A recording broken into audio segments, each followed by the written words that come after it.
Hello বন্ধুরা, খেলা সন্দেশ চ্যানেলে আপনাদের সকলকে স্বাগত জানাই। বন্ধুরা, আজকে সিএফএল এ মোহনবাগান খেলতে নেমেছিল চিরপ্রতিদ্বন্দ্বী ক্লাব ইস্ট বেঙ্গলের বিরুদ্ধে, অর্থাৎ ডার্বি ম্যাচ ছিল আজকের ম্যাচটি কলকাতা ফুটবল লিগে।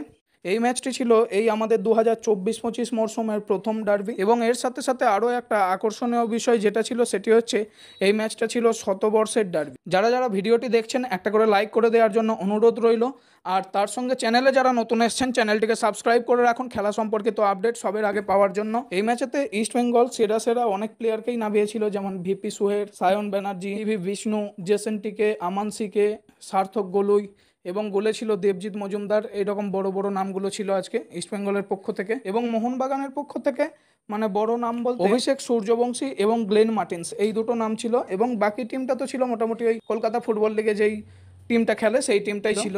এর আগেও আমি অনেক কবার বলেছিলাম আপনাদের যে এই ডার্বিটাতে কিন্তু ইস্টবেঙ্গল অনেকটা এগিয়ে থেকেই শুরু করবে, কারণ ইস্টবেঙ্গল যথেষ্ট ভালো খেলছে এবং টিম যথেষ্ট ভালো আছে ইস্টবেঙ্গলের। কলকাতা ফুটবল লিগের টিম অনুযায়ী যদি বলা হয়, যথেষ্ট ভালো টিম আছে ইস্টবেঙ্গলের। আর অন্যদিকে মোহনবাগানের কিন্তু সেই রকম টিমটা এখন আর নেই। বিশেষ করে মোহনবাগানের নতুন কোচ ডিকি কার্ডোজের আন্ডারে আসার পরে মোহনবাগানের কলকাতা ফুটবল লিগের টিমটাকে যথেষ্ট ছন্নছাড়া টিমই লাগছে। তো যাই হোক, এবার চলে আসি সরাসরি খেলার কথাই।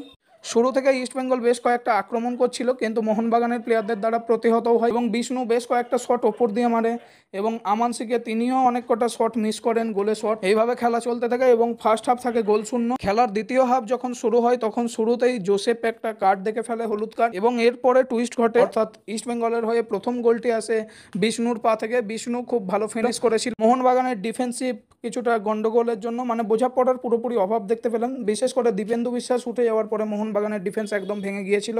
সেই সুযোগটা কাজে লাগিয়ে ভিপি বিষ্ণু 51 মিনিটের মাথায় প্রথম গোল করেন, এবং এরপরে খেলা চলতে 65 মিনিটের মাথায় আসে দ্বিতীয় গোলটি করেন আমান সিকে, এবং ইস্টবেঙ্গল এই গোলের ফলে 2-0 গোলে এগিয়ে যায়। এরপরে ম্যাচের আর একটা টুইস্ট ঘটে, সেটি হচ্ছে ইস্টবেঙ্গলের জোসেফকে ডবল ইয়েলো কার্ড দেখিয়ে লাল কার্ড দেখানো হয় এবং ইস্টবেঙ্গল 10 জনে হয়ে যায়। এরপরে নির্ধারিত 90 মিনিট অতিক্রান্ত হয়ে যাওয়ার পরে ফোর্থ অফিসিয়াল রেফারি দেখিয়ে দেন অ্যাডেড টাইম দেওয়া হয়েছিল 7 মিনিট, কারণ অনেকটাই সময় নষ্ট হয়েছিল।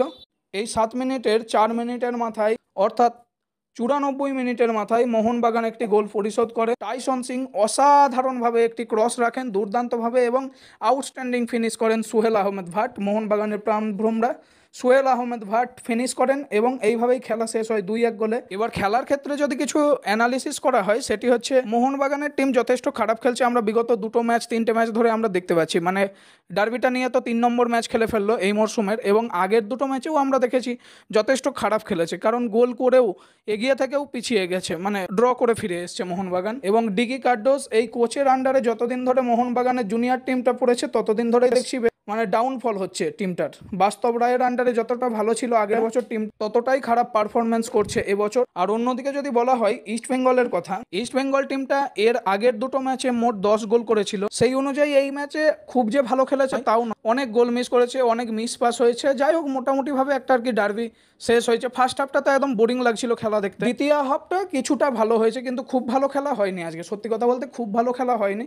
মোহনবাগানের প্লেয়াররা তো খারাপই খেলছিল, তার সঙ্গে ইস্ট বেঙ্গলের খেলোয়াড়রাও যথেষ্ট খারাপ খেলেছে, মানে আরও ভালো খেলা আশা করেছিলাম ইস্ট বেঙ্গলের পক্ষ থেকে, যেহেতু ইস্ট বেঙ্গল টিমটা যথেষ্ট ভালো খেলছে। যাই হোক, ডার্বি তো ডার্বি। ভিডিওটি ভালো লাগলে অবশ্যই একটা লাইক করে দিয়ে যান, এবং চ্যানেলে নতুন হয়ে থাকলে চ্যানেলটিকে সাবস্ক্রাইব করে রাখতে ভুলবেন না, এবং এই ভিডিওটি বন্ধুদের সাথে শেয়ার করতে ভুলবেন না।